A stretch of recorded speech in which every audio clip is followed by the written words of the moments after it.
How do people around you talk about mental health? Do they use words like nutcase, maniac, or psycho? Do they only bring up mental health after something bad happens in the news? Do your friends, family, or coworkers treat you differently when they learn you have a mental health disability? If this sounds familiar, you're not alone.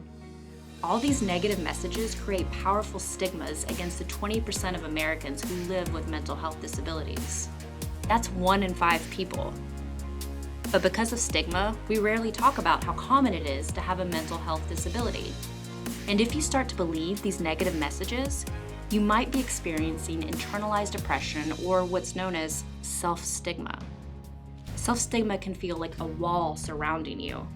It might cause you to feel embarrassment or shame.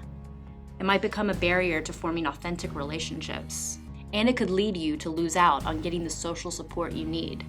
You can combat self-stigma, but first remember that you are not alone. Remember that number from before? 1 out of 5 people have a mental health disability. There's a lot of us out here in all walks of life.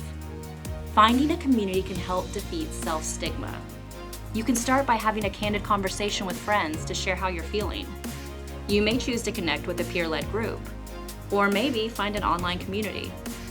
And there is a large and growing community of people with mental health disabilities organizing to fight back against stigma and negative attitudes in society as a whole. Speaking out, writing, advocating, different forms of activism can lead to change and help us find community.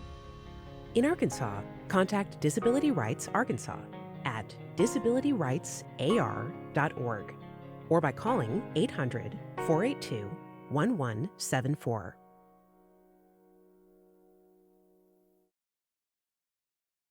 Produced by Rooted in Rights.